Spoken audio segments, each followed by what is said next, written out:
microaggressions like politically correct or PC. Inclusive Excellence Center? They have a real building that this is housed in? This is real? Are you kidding me? Inclusive? What does that include? What does it mean? I mean, it's inclusive. They're being everything but inclusive in this. It would seem to me that if you had an inclusive excellence center, you'd want to include everybody's thought, and you wouldn't say that somebody's being microaggressive. I don't know, Mike, is that just a tiny bit aggressive? So it's not like passive aggressive. You know, everybody knows what passive aggressive is. Microaggressive. This is new. Now, Merriam-Webster defines politically correct as conforming to a belief that language and practices which could offend political sensibilities should be eliminated, as in matters of sex or race. The university, however, claims that calling something politically correct has become a way to deflect. That people are being too sensitive and police language. Politically correct, moreover, is just one of people are being too sensitive. Now we've gotten to this point where,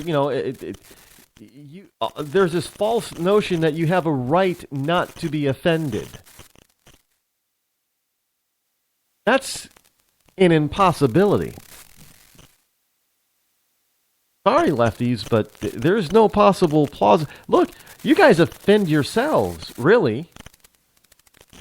How about when you flip-flop? How about when your wonderful leaders flip-flop? You know what Hillary said about the LGBT community? Didn't that offend you? She's your top pick for the presidency.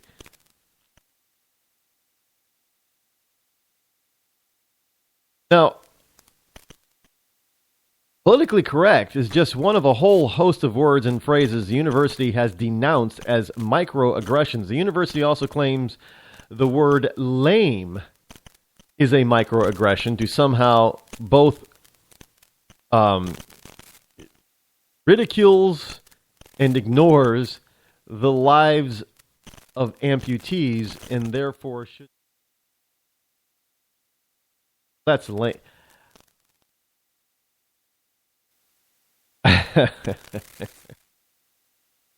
I can't make this stuff up, folks.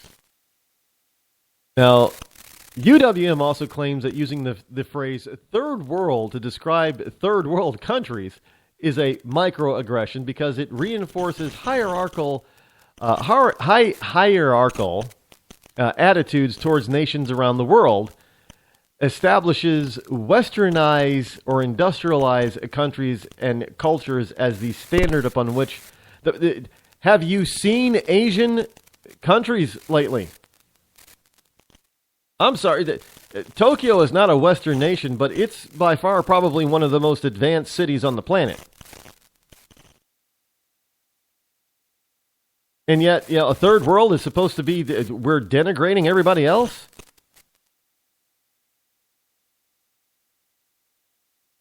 Well, I guess because Tokyo, Japan has become westernized. Well, how about China? Not third world anymore. They may be third rate, but they're not third world, and that third rate is quickly, changing. We're not going to be allowed to describe in other words, if you try to describe something, what they're saying, especially if it hurts a liberal's feelings or grates their teeth or something, that's a microaggression. So you can't describe anything. No, not at all. Not according to the left, because now that's going to be a microaggression. Hey, they're just words, sticks and stones. I guess sticks and stones do more than break bones, because these words are obviously hurting the left. And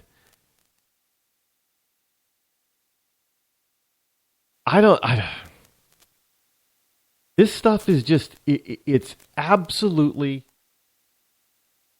unbelievable. Because the liberals are running the... Well, hey, here's some good news, though. Some good news about liberals. This is from the Daily Caller.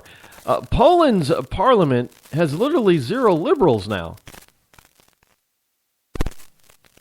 Yeah, in a crushing sweep for conservatives in Poland's Sunday election means that the left-wing parties have been entirely eliminated from the country's parliament. The Sejm, S-E-J-M, I do not know how that's properly pronounced, for the first time since the end of World War II.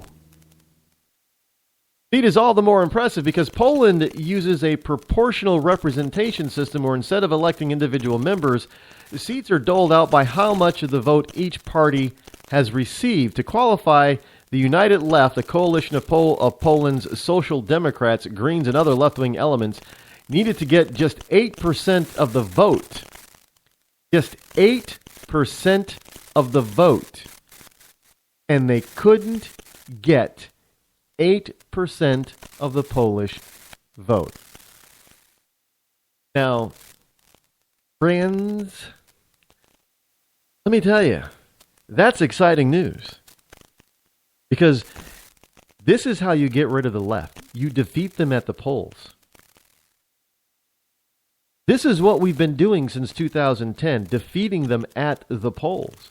Now, I know the big prize has eluded us the last 2 elections, the presidency, but we have been taking seats from these lefties, left and right, since 2010.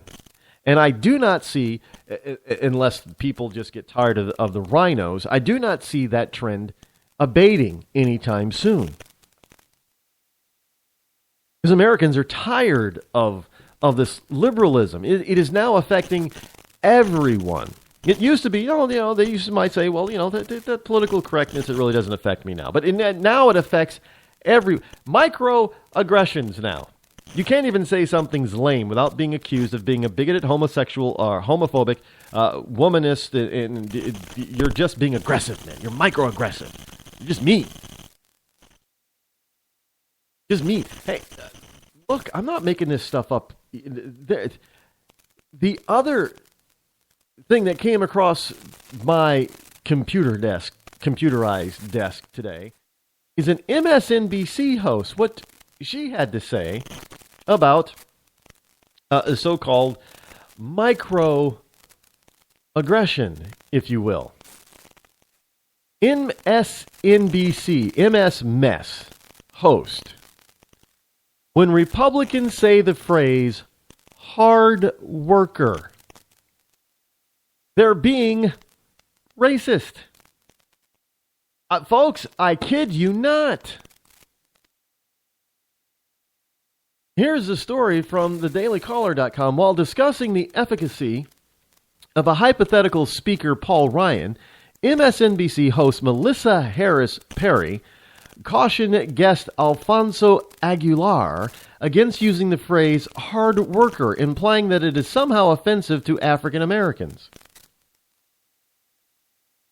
Since when did the term hard worker become offensive to African Americans? I think the term hard worker is offensive to illegal immigrants because when they get here, all they want to do is get on the public dole. I'm not talking legal immigrants. I'm talking the illegals because they're the ones that are amassing a massive amount of cash, wealth transfer from those of us citizens who actually work to those who aren't citizens and aren't here legally who don't work.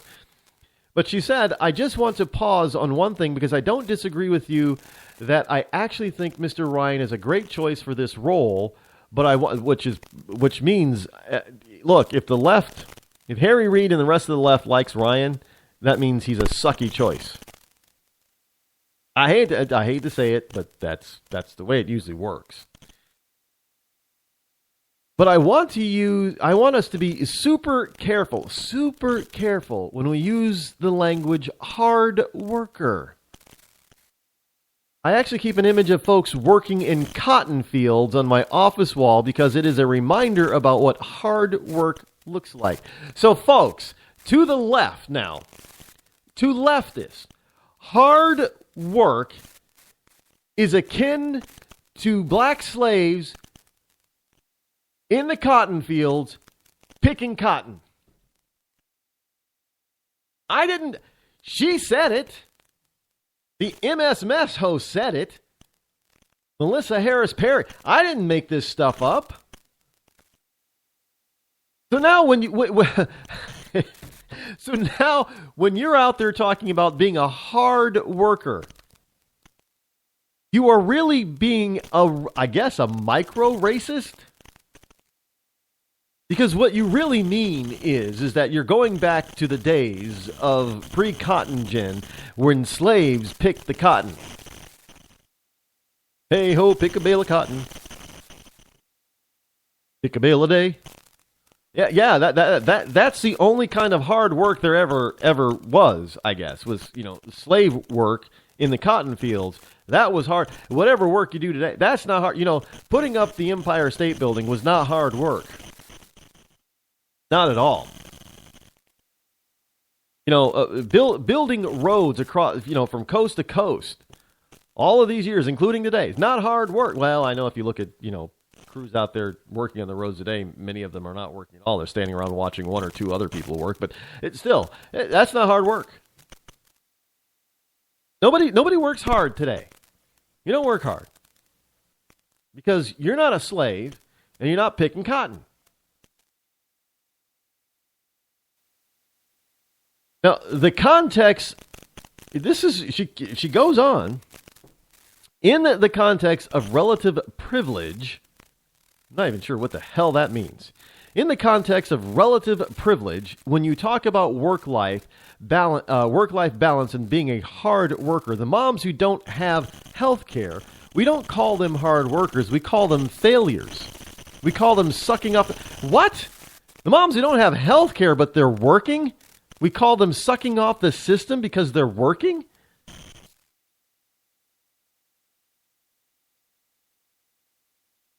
Folks, look, I'm telling you, there is something mentally wrong with these people.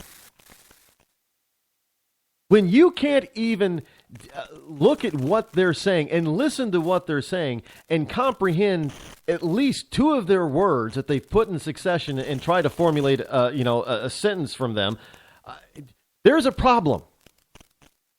There is a huge, not a micro, a macro mental disconnect between that liberal's brain and their mouth. Because I cannot believe that somebody would actually sit there and equate hard work with slaves picking cotton. And that moms who are working but don't have health care, we say, I guess on the right, that we're saying that they're failures and sucking off the system.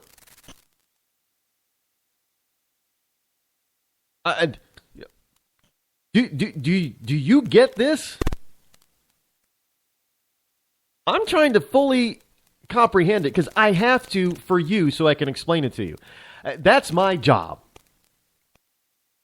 And I'm going to have to put Tylenol, man. Who's Tylenol? I'm going to have to buy some stock in Tylenol because this kind of stuff is going to start giving people massive headaches on a daily basis.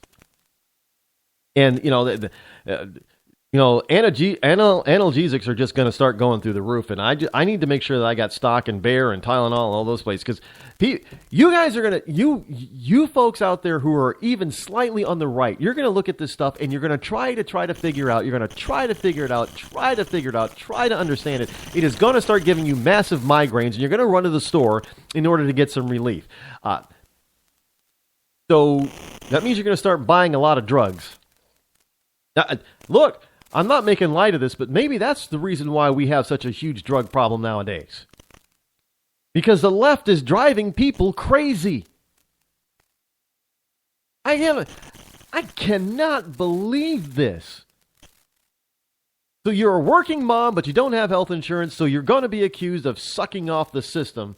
And if you mention hard work, I guess